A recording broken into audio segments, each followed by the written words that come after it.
মেদিনীপুর মেডিকেলে প্রসূতি মৃত্যু নিয়ে চাপানোতর চলছেই। এর মধ্যে শুক্রবার এফআইআরে নাম থাকা দুই চিকিৎসককে ভবানী ভবনে ডেকে জিজ্ঞাসাবাদ করে সিআইডি। আর একই দিনে স্যালাইন কাণ্ডে অসুস্থ প্রসূতির পরিবারকে নিয়ে রাজভবনে গেলেন বিরোধী দলনেতা। ক্যান্সারে নেই আর ভয়, এনসিআরআই হবে এর জয়। আপনাদের ভরসা নেতাজি সুভাষচন্দ্র বোস ক্যান্সার হসপিটাল। এই ঘটনা নিয়ে রাজ্যপালকে বক্তব্য রাখার আর্জি জানান তিনি। এসএসকেএমে ভর্তি 3 প্রসূতির শারীরিক অবস্থা গোপন করা হচ্ছে বলেও অভিযোগ করেন।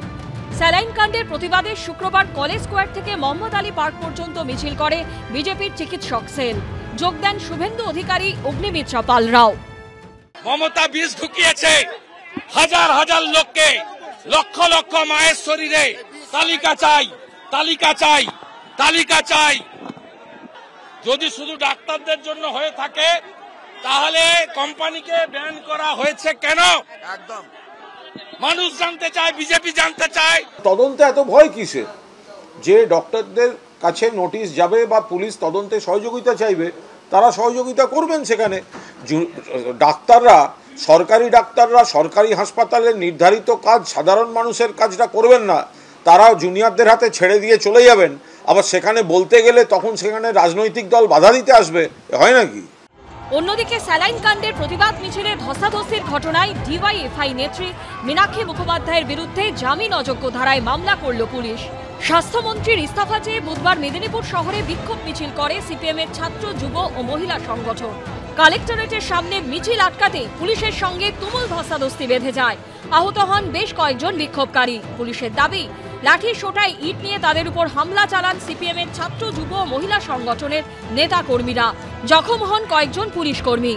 এই অভিযোগে ডিওয়াইএফআই নেত্রী মীনাক্ষী মুখোপাধ্যায় সহ 16 জনের বিরুদ্ধে একাধিক জামিন অযোগ্য ধারায় মামলা রুজু করেছে পশ্চিম মেদিনীপুরের কোতোয়ালি থানার পুলিশ। যখনই দুর্নীতির বিরুদ্ধে, অন্যায়ের বিরুদ্ধে আমরা লড়েছি, পুলিশ ততবারই এই ধরনের মিথ্যে মামলা সাজিয়েছে এবং আমাদের বিরুদ্ধে ষড়যন্ত্র করেছে। পুলিশের সংখ্যা কত ছিল আর ওখানে আন্দোলনকারীদের সংখ্যা কত ছিল? পুলিশ লাঠি হাতে দাঁড়িয়েছিল, আন্দোলনকারীরা বসেছিল। ওখানে যে হাজার হাজার লোক ছিল, তারা যদি হামলা করে তাহলে সেদিনকে সেখানে একটা অনভিপ্রেত ঘটনা ঘটে যেত নাকি? এদের কাছ থেকে মিথ্যা মকদ্দমার কথা আমাদের শুনতে হবে। আজকে যদি